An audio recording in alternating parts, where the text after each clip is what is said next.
We have our third data point as 168 and 60, and now we are calculating the distance of this data point to those cluster centers. So if I take this data point 168 and 60, I know that my K1 was 185 and 72.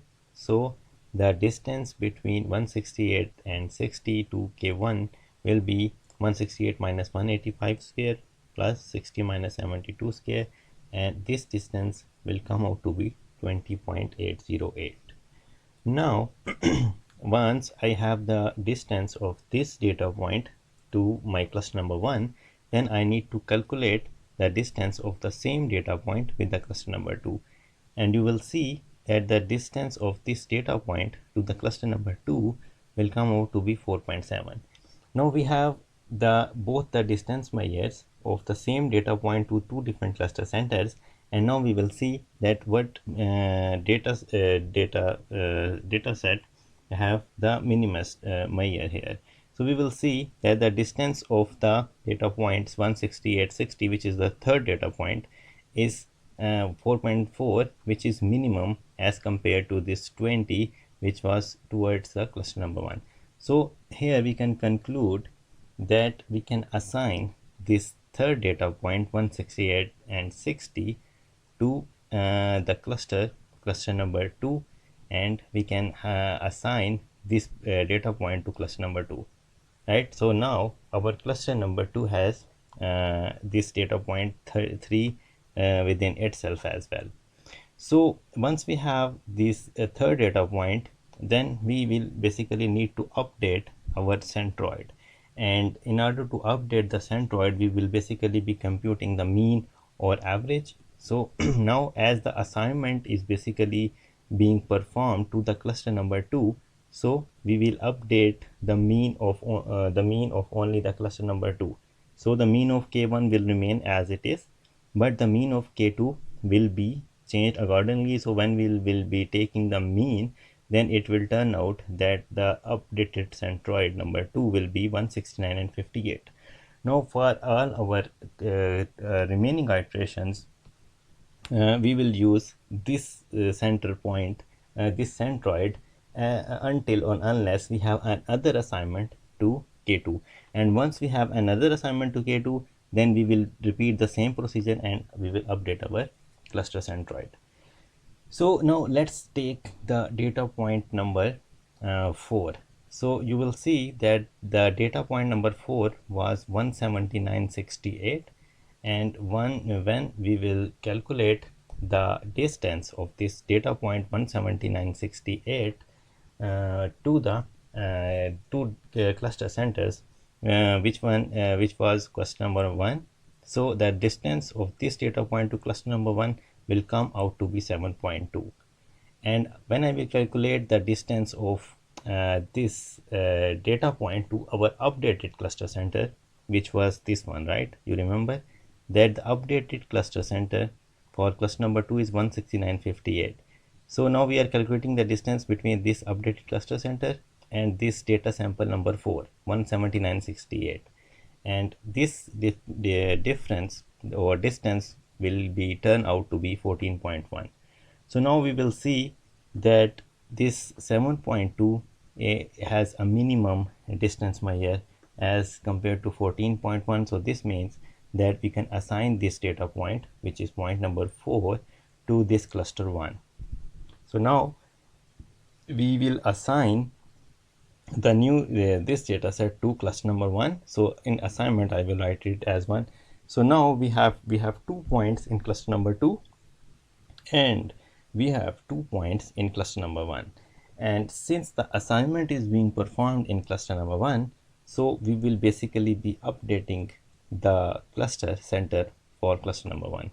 And how we will update? We will be using the same procedure by taking the mean or average, but now it is for the cluster K1, which is here. So when I take the mean of for K1, it will turn out to be 182 and 70. So now this is my updated cluster center for K1, and for remaining iterations I will use this as the cluster center until or unless another assignment is being performed with K1. And when another assignment will be performed with K1, then I will repeat this procedure and I will again calculate the mean. So now we basically need to calculate the Euclidean distance for the next data set. So another point is here. Similarly, when you will calculate the distance with the cluster 1, you will see that it will come out to be 2, and the distance of this data point with the other cluster will come out to be 19.1. So we have minimum distance here. So this data point will be assigned to cluster number 1. So we have an assignment with the cluster number 1, and we need to update the centroid of cluster number 1. So we will update the centroid of cluster number 1. Similarly, for the next data point, we will be repeating the same procedure, and this time we will see that this is the minimum data point, so assignment will be towards the cluster number 1. So you will see here that the assignment will be with the cluster number 1, and we will be updating the weights of the assignment in cluster number K1. Now we have executed this procedure for all the data samples, and we have now been assigned each data point with their respective clusters. So data set number 1 is assigned to 1, data set number 2 assigned to 2, data set number 3 assigned to 2, and the rest of the data sets 4, 5 and 6 are assigned to clusters 1. So this means that we have formed two clusters, and cluster number 1 has basically 4 data sets in it, while the cluster number 2 has 2 data sets in it. So in this way, sorry, by using the k-means clustering algorithm, we have basically formed two clusters of this data set, and one cluster has 4 data sets in it and the 4 data points in it, and the other cluster has 2 data sets in it.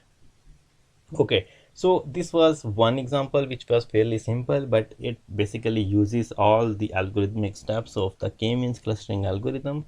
So I hope you will have a fairly good understanding that how you can use k-means clustering for a numerical data set in order to perform its cluster. Now let's have a look at another example which is very similar to our previous example.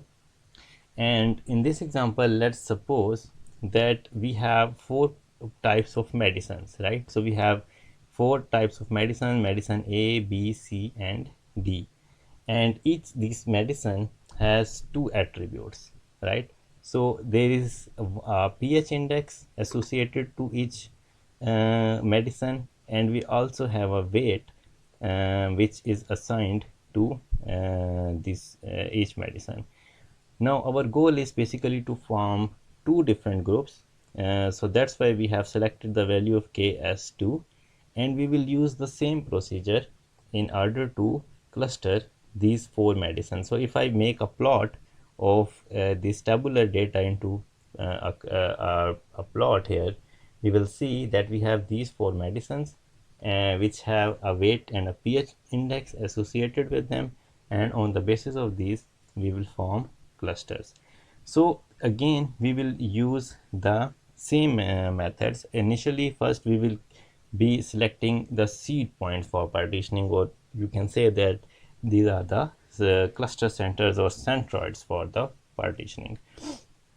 So if you will see that we are basically calculating after selecting the centroids or seed points, we will be using the same Euclidean distance formula, and we are basically calculating the distance between the cluster center and the data sample. And after we have the minimum distance, we will assign the data sample with minimum distance to the new class. And once we have the assignment, then we need to update our centroids. And you know that in order to update the centroids, we basically use the mean procedure. So by using the mean or average, we will basically computing the new centroids or new centers.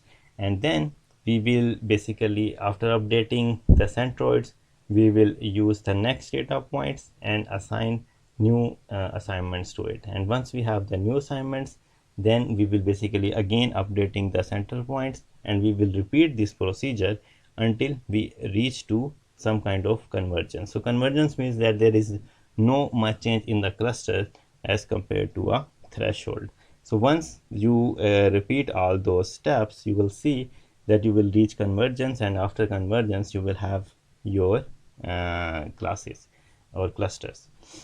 So now the important thing is here is that how we need to basically stop this algorithm.